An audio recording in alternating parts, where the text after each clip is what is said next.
बाहुबली की बात की तो दूसरे बाहुबली जो फिलहाल जेल में हैं, धनंजय सिंह, उनका भी बड़ा चर्चा है कि आपने बताया था कि जेल में जो लोग उनसे मिलने गए थे हाल में, उन्होंने साफ तौर पर कह दिया था कि चुनाव लड़ेंगे। वो खुद नहीं लड़ेंगे मगर उनकी पत्नी श्रीकला रेड्डी चुनाव लड़ेंगी, जो कि जिला पंचायत अध्यक्ष भी हैं जौनपुर में। पर अब चर्चा ये है कि क्योंकि वो जिला पंचायत अध्यक्ष है तो उनको ना छेड़ा जाए, पिताजी को चुनाव लड़वा दिया जाए। क्या कहानी है इसके पीछे? देखिए, अब मतलब जानकारी जुटाने का तो एक ही उपाय है। उनसे जो लोग मुलाकात करने जाते हैं धनंजय सिंह से जेल में, जी तो जो कल मुलाकात हुई है और उसके बाद निकल के जो कुछ लोग बैठे हैं और परिवार के लोग भी थे धनंजय सिंह के, तो उससे जो छनकर जानकारी आई है, धनंजय सिंह के पिता है राजदेव सिंह।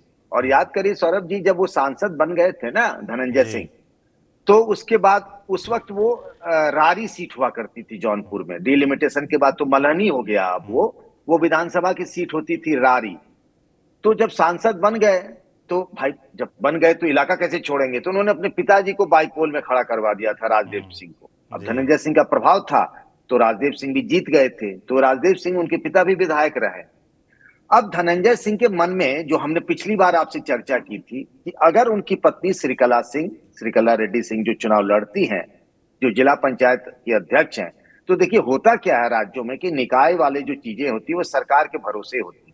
जी अगर वो बीजेपी के खिलाफ जाके चुनाव लड़ती हैं, चाहे उनको किसी पार्टी से टिकट मिले या निर्दलीय, तो जिला पंचायत की अध्यक्षी पर भी खतरा आ जाएगा। और बड़ी मेहनत से और बड़े जुगाड़ बिठा के धनंजय सिंह ने अपनी पत्नी को जिला पंचायत अध्यक्ष निर्दलीय बनवाया था। मतलब जी इस सरकार में, डबल इंजन की सरकार में, कोई निर्दलीय जिला पंचायत अध्यक्ष बन जाए, बड़ी बात होती है। जी तो इतनी मेहनत से और पैसा वैसा भी लगता ही होगा, आप जानते ही हैं, इस सब चीज में जुगाड़ उगाड़ में तो होता ही है। जी अब उसमें उनको फंसा दिया जाए, तो कल जो लोग मुलाकात करने गए थे उनके हवाले से जो जानकारी आई है कि प्लान ए प्लान बी नहीं, अब प्लान सी चलेगा। और ये प्लान सी है कि पिता राजदेव सिंह को चुनाव लड़ाया जाए। अब कैसे लड़ाया जाए? समाजवादी पार्टी की तरफ से एक तरीके से ना हो चुका है। समाजवादी पार्टी अब तक मिली जानकारी के मुताबिक या तो किसी यादव या फिर किसी ब्राह्मण चेहरे को जौनपुर से अपना उम्मीदवार बनाएगी। जी अब धनंजय सिंह का परिवार तो इस दोनों खांचे में फिट नहीं बैठता है।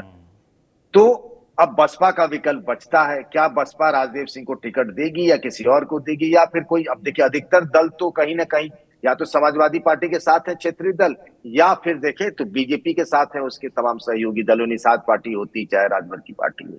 तो मुझे लगता है आज के हालात में तो इंडिपेंडेंट ही राजदेव सिंह को लड़ना पड़ेगा। पर यही बताया जाएगा कि भैया पिता राजदेव सिंह नहीं चुनाव लड़ रहे हैं, ये अपने धनंजय भैया चुनाव लड़ रहे हैं। इस मैसेज के साथ शायद चुनाव मैदान में उतरने की तैयारी धनंजय सिंह और उनके गुट के लोग कर चुके हैं।